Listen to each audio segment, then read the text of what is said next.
A warm welcome to all of you, lovers of history and advocates for social justice. We're gathered today to honor and celebrate the pioneering social welfare agency, Christodora, and the most important unelected official in American history, Harry Lloyd Hopkins. Hopkins came to the Lower East Side, a Phi Beta Kappa graduate of Grinnell College in Iowa, where he earned the nickname High Tops Harry for his success as a basketball player. In fact, a star. We're gathered here at the early home of Christodora to celebrate Hopkins' early career as a settlement worker here, where he was first introduced to social work and the need for social reforms. I'm Barbaralee Diamonstein-Spielvogel, the chair of the Historic Landmarks Preservation Center and the New York City Landmarks 50. I welcome you all, together with the Landmarks 50 Committee of distinguished and dedicated individuals and organizations committed to educating the public about the past, present, and future of historic preservation in our city. Our thanks to the Historic Districts Council, especially Frampton Tolbert. Where are you, Frampton? He is the deputy director who, along with Simeon Bankoff, run the Historic Districts Council. They assisted with the Landmarks Preservation Commission approval and the installation. Thank you. And thank you also to the East Village Community Coalition and Sarah Romanowski, a graduate of the Historic Districts Council, who is its executive director. It is housed in this very building. The coalition works effectively to recognize, support, and sustain the built and cultural character of the East Village. And thank you to Sarah for providing us with this no doubt historic boombox and logistical support for the event. And thanks to Justin Hagen. Where are you? Justin Hagen and Iris, her first official event, the youngest preservationists that we have here. And thanks to you and the residents of this building for your collaboration. In its early days, Christodora had a music school and theater, and it is said that while George and Ira Gershwin were in attendance here, George Gershwin gave one of his earliest concerts. So you probably have recognized for the last 20 minutes or so his 1924 musical composition. Those are the strains of Rhapsody in Blue. And now, to begin, before introducing our speakers, I'm going to read from a letter sent by Ambassador William Vanden Heuvel, the president of the Roosevelt Memorial, who had a long-standing commitment in Washington with the Council of American Ambassadors, which prevented him from joining us today. But he has sent on, I think, some very thoughtful comments that I'd like to share with you. And I quote, "When Franklin D. Roosevelt became President of the United States in 1933, he turned to those who had worked with him as governor of New York to prepare the vision and programs to save America from the ravages of the Great Depression. His most trusted confidant was Harry Hopkins, who first met FDR in 1931 while serving as executive director of New York's Board of Child Welfare. The priority of the New Deal programs that emerged from the first 100 days of the Roosevelt administration was the creation of jobs.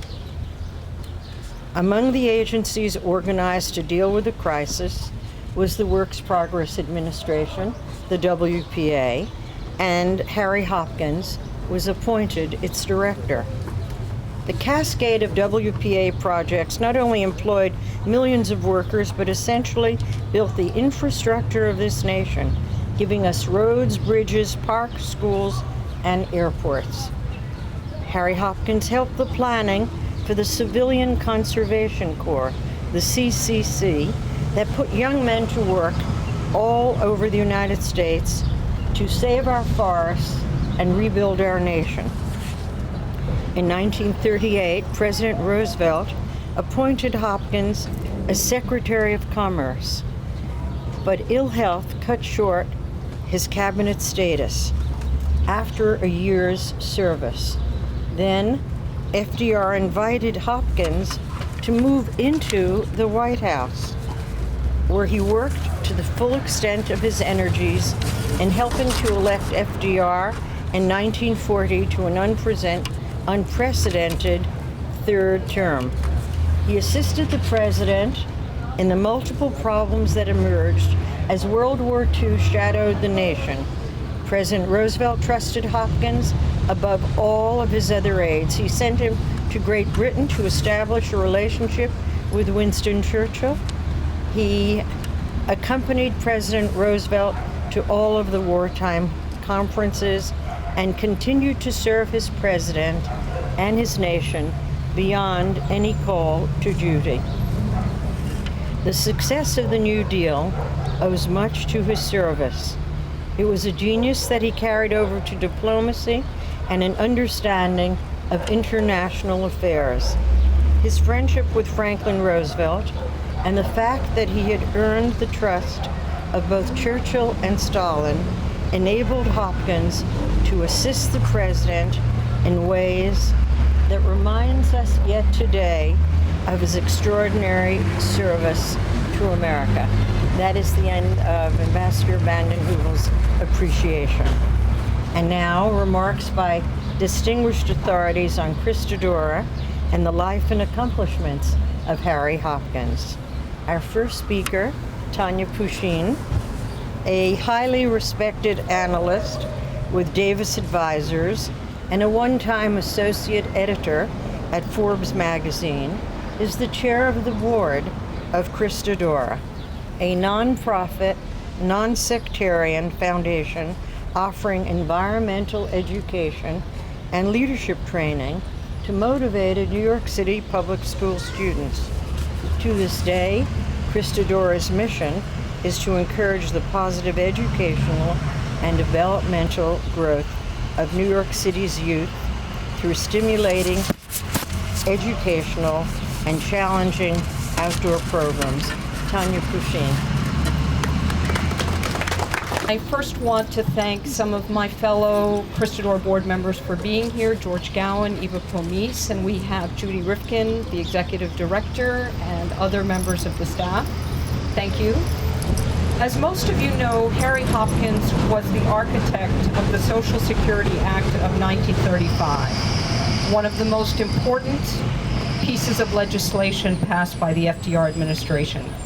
This legislation provides for many Americans a social safety net that exists to this day. What fewer of you may know is that Harry Hopkins' notions on social reform were profoundly influenced by his early years of working at Christodora House. He both worked and lived here. And thank you, June Hopkins, who documented much of this. Let's go back to the spring of 1912 when Harry Hopkins graduates from Grinnell College in Iowa. Like Christodora House, Grinnell was influenced by the social gospel movement. These largely Protestant reformers believed that the true purpose of religion was to alleviate poverty and to solve some of the problems of the day. In this case, child labor, urban slums, political corruption, worker exploitation. Harry Hopkins, influenced by his teachers, knew of the work at Christodora House. When he was offered a job as a summer counselor at Northover, a summer program in New Jersey run by Christodora, he accepted quickly. At Northover, the boys lived in tents. They backpack across the rural countryside to Princeton. They tended garden plots. At the end of the summer, Harry Hopkins was offered a full-time job at Christodora running the boys' activities.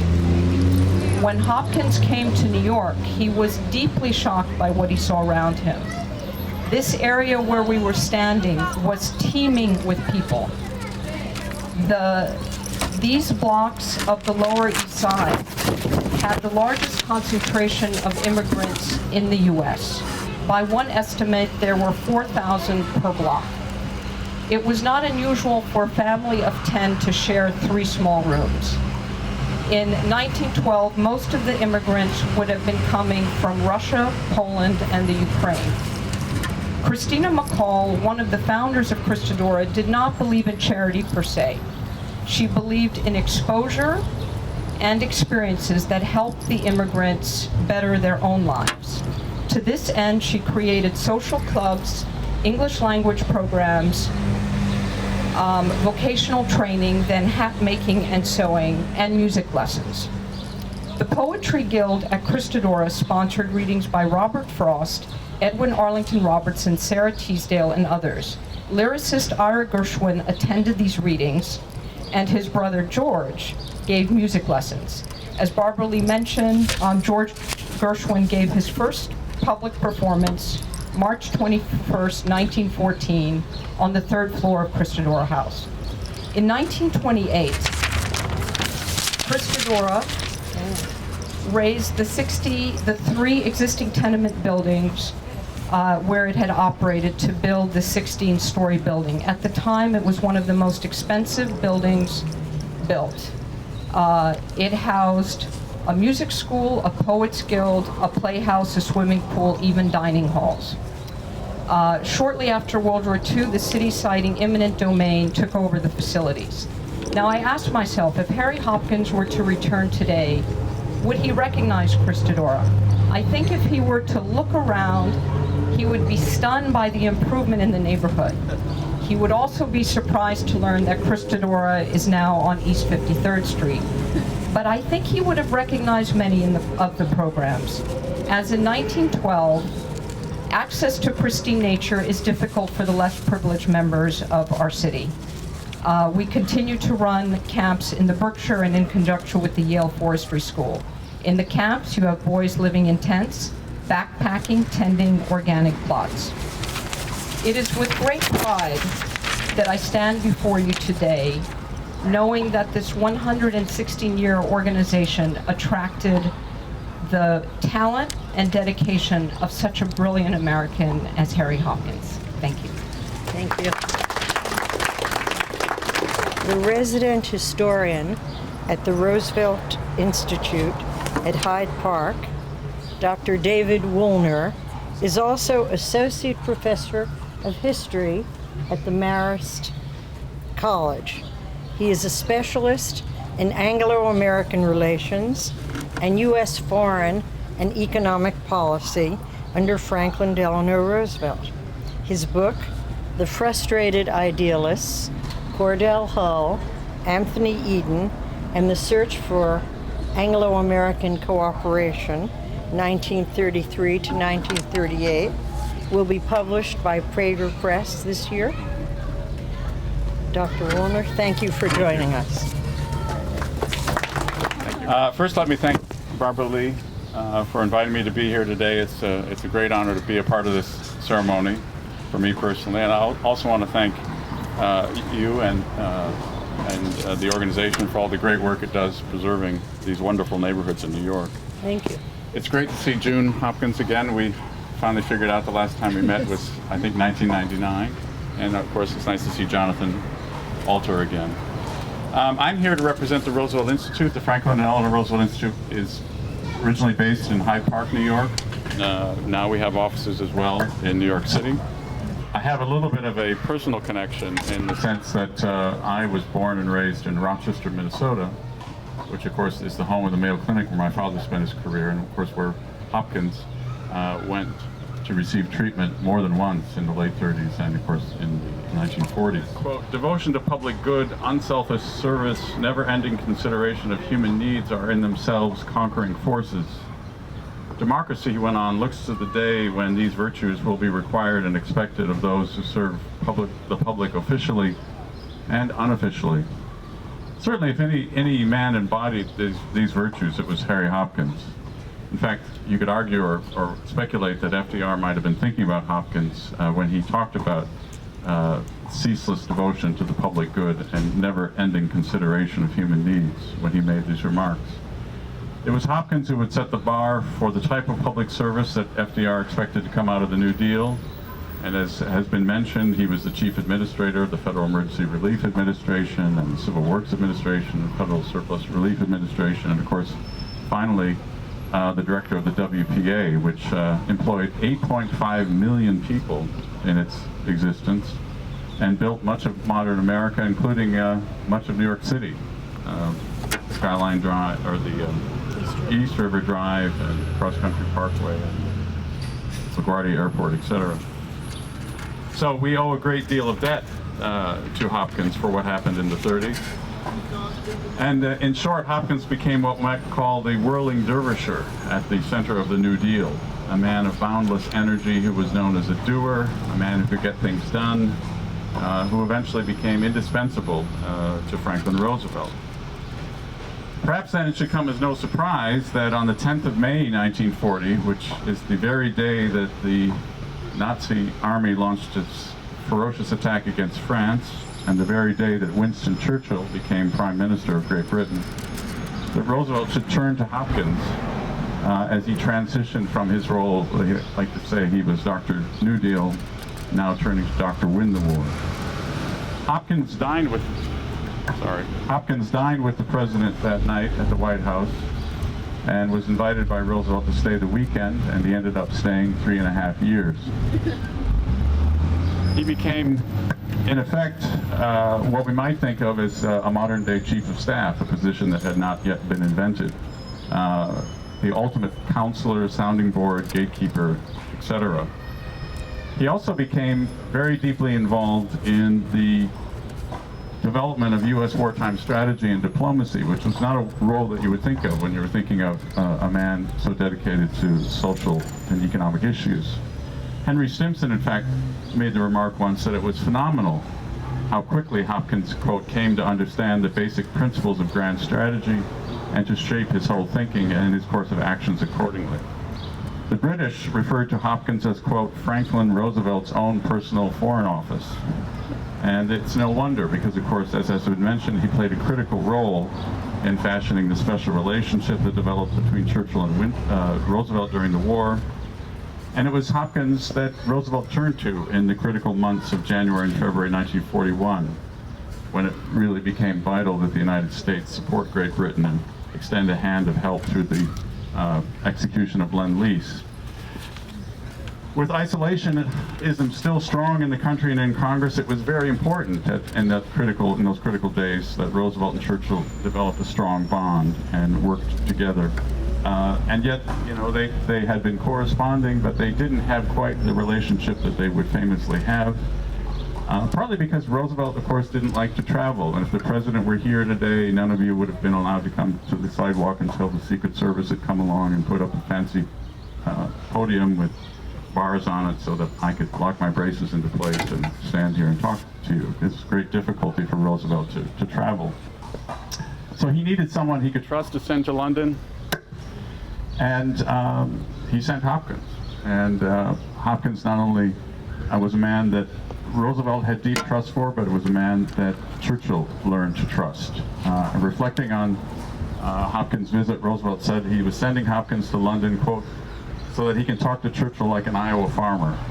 Harry is the perfect ambassador for my purposes, the president went on. He doesn't even know the meaning of the word protocol. When he sees a piece of red tape, he just pulls out those old garden shears of his and snips it.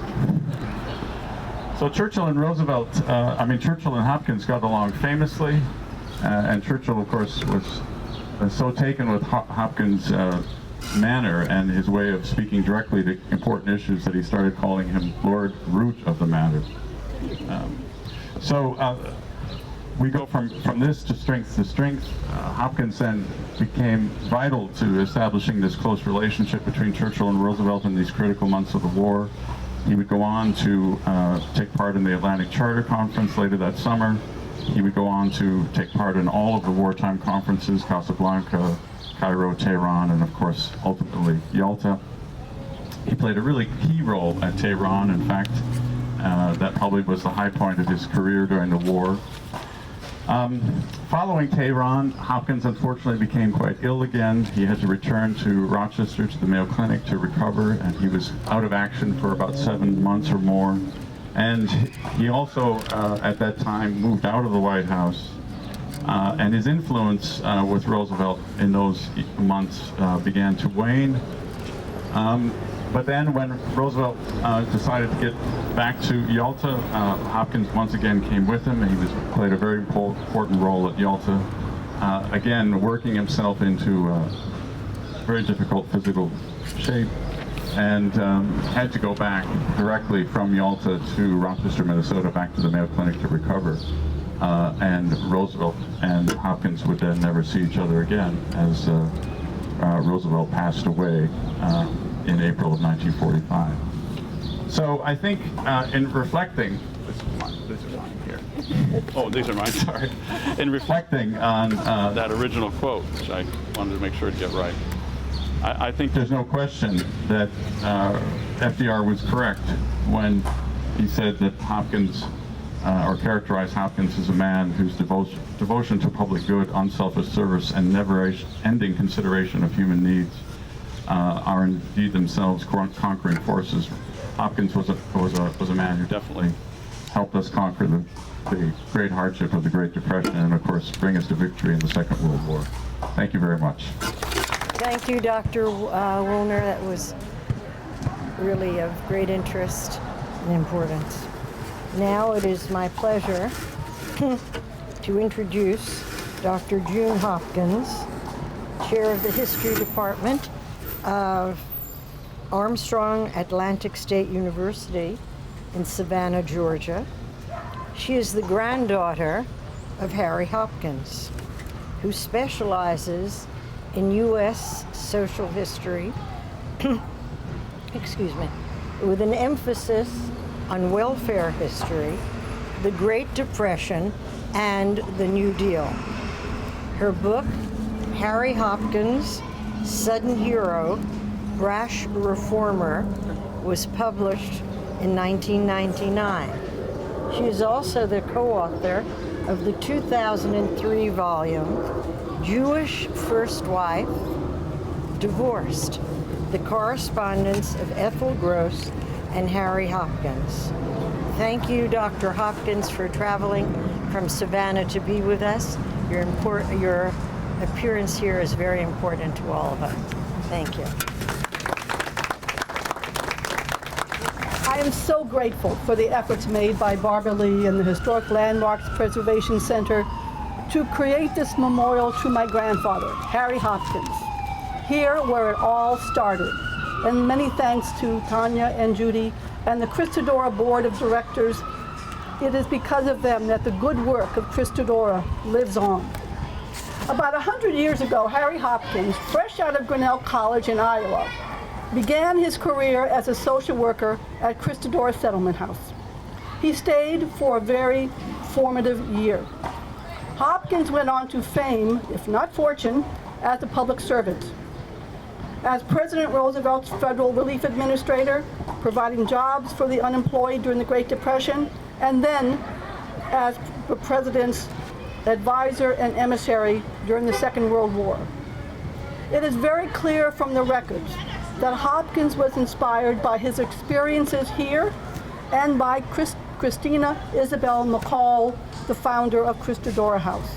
She showed him how the other half lives. It was here that he became a social worker before it was a profession. Without Miss McCall and without this settlement house, there probably would have been more misery during the Depression and a shakier alliance during World War II. Over the past 5 years or so, as I have watched our government's reaction to a severe recession, I have often thought that we need another Harry Hopkins to shake things up. I have wondered what my grandfather would make of the unemployment situation. He spent a good part of his life trying to get people jobs. During the summer and during the winter of 1933-34, in 4 months, he provided jobs for 4 million people. Our unemployment now is about 7.5, and I guess that's pretty good compared to what it was in 2008. But the length of joblessness is growing. The prospects are especially grim for those people unemployed and over 50. New college graduates are finding lower paying jobs with fewer benefits. The homeless population is rising. There are too many people still suffering, and these are the people that Hopkins was most concerned about. In 1934, he said, "They are the first charges on our honor as a nation." The task of national recovery then and now begins with jobs for the unemployed. I know that today he would say that it is up to the government at all levels to see to the welfare of the people, to use all the resources of the state to create jobs at a subsistence wage. 100 years ago, in 1913, he wrote in a report for the Association to Improve the Condition of the Poor, "There is always the danger that in our dread of making people dependent, we shall cease to do good for fear of doing harm." He was a man of action. He was brave enough never to fear this.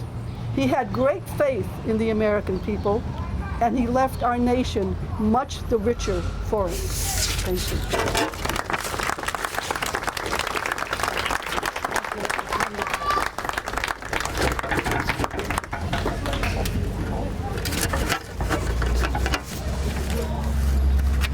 Jonathan Alter, an award-winning author, reporter, and television analyst, has been a columnist for Bloomberg News, for Newsweek, and a contributing correspondent to NBC News and MSNBC. He's written for the New York Times, numerous other publications, and his book, The Promise, President Obama, Year One, was a New York Times bestseller. His new book, The Center Holds, published this very week? Next month. Will be published next month, and we hope will enjoy the same deserved success. Jonathan is the recipient of many honors and awards. He is also on the Historians Advisory Council of the Franklin Delano Roosevelt Memorial. Welcome, Jonathan.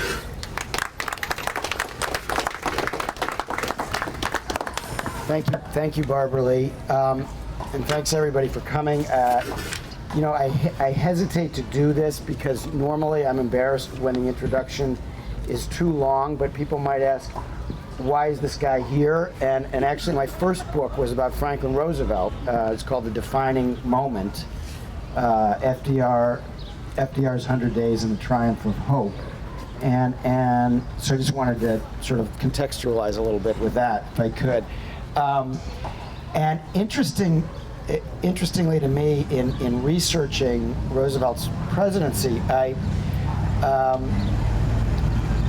was struck by the fact that Hopkins came into his life at a relatively late date, 1931. He was elected president in 1932.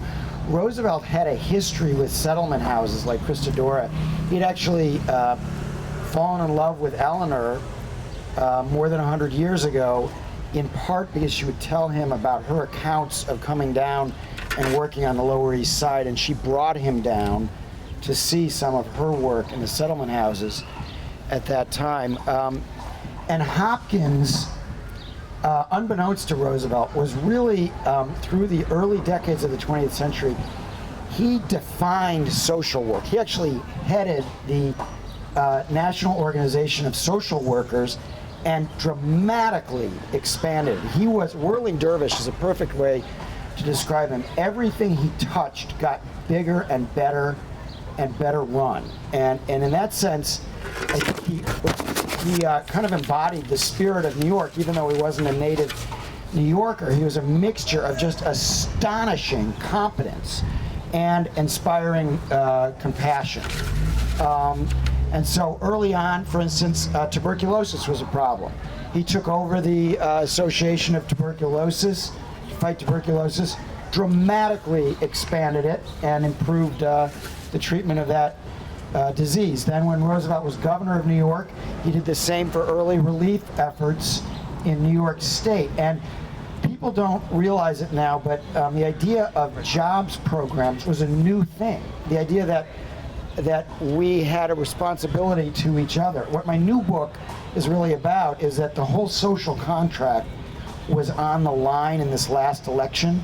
The social contract that Roosevelt established, and the Ryan Plan and this other things coming out of the Republican Congress, it would have gone through if Mitt Romney was elected, and they would have literally repealed a lot of these ideas that were in place. So anytime anybody gets worried about gridlock and Obama being disappointed, remember, what Roosevelt and Hopkins achieved has been defended successfully. Obama has the veto pen. They will not repeal what Hopkins and Roosevelt built. So you've heard about his role in establishing the WPA, and then his astonishing diplomatic role. I don't want to go on too long, but I wanted to remind people of a couple of things in closing. He didn't buy every liberal idea. He was a common sense progressive. So, for instance, the National Recovery Act, which was the centerpiece of the first 100 days, Hopkins said to Lewis Johnson, who was the head of it, "Your codes stink." They had these elaborate codes for how much could be produced and what business had to do, and Hopkins thought it was unworkable and dumb. And just because it was from his administration didn't mean he necessarily thought it was a good idea. He actually had very different ideas for Social Security than were ultimately adopted. So, reasonable people who have the right approach can disagree about means, and I think this is something liberals sometimes forget. They go, "Oh, there's no public option in, Obamacare. Forget it. It's a disappointment." Well, that really wasn't the attitude of these pragmatists during the New Deal. They wanted to figure out what worked. They would close the things that weren't working, the government programs that weren't working, and greatly and rapidly expand the ones that were. But at the bottom lay a fundamental compassion. And my favorite line of Harry Hopkins was, he was testifying on Capitol Hill, and a Republican senator, or maybe a conservative Democratic senator from the South, started getting on his case about government spending and what was this going to do for the long run. And Hopkins turned to the committee and he said, "People don't eat in the long run, Senator. They eat every day." And that always stuck with me as, you've got to keep focused on people's needs in holding themselves together under very difficult circumstances. And I was reminded of this yesterday. I saw some people from inner city Newark who are just undergoing terrible suffering and social pressures of all kind, trying to hold themselves and their families together. They need our help. As President Obama says, we are each our own brothers and sisters keepers. That is the spirit of Harry Hopkins. That is the spirit of Christodora House. And thank you so much for having me here today. It is now my pleasure to dedicate this cultural medallion to the accomplishments of Harry Hopkins, who achieved so much. May I call on Deborah Burchard, the project manager of Landmarks 50, and Frampton Talbert. Can you come forward, please? Cultural medallions are porcelainized enamel plaques. They're affixed to the exterior of buildings throughout New York City to commemorate an individual or an occurrence that has made a significant contribution to the world in which we live. There are more than 100 that are already placed throughout each of the 5 boroughs. And there are nominating forms. So we ask you, if you just pass them around, Frank, I'd appreciate that, to send in a worthy individual who lived or worked in a still standing building with verifiable information. We continue to expand the program. And now Deborah and Frampton Talbert. Frampton, will you unveil the medallion, please? Whoops. And will you read it, Deborah?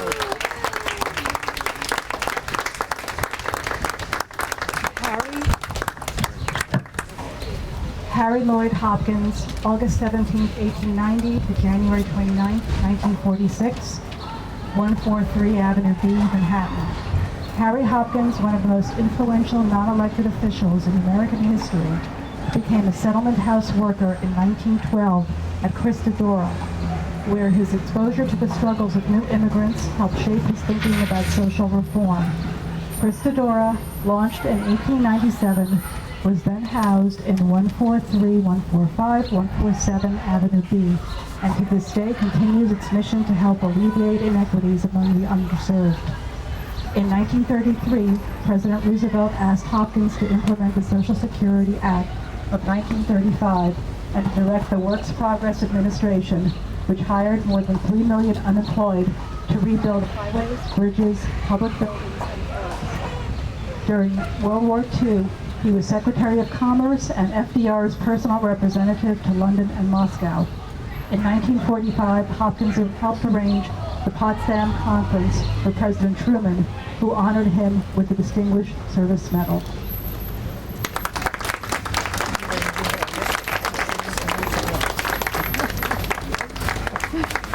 Now, on behalf of Tanya Kushin, the chair of Christodora, and its executive director, Judy Rifkin, may I invite you to join us in the lobby of this building to continue to celebrate the life and work of Christodora and Harry Hopkins. Thanks to each and all of you for joining us today. Our next Cultural Medallion ceremony will be on the 16th of May at 312 West 77th Street, where for 23 years the iconic musician Miles Davis lived. That program has evolved into a mini jazz fest, and we welcome your attendance. Thank you again for coming today, and please join the reception.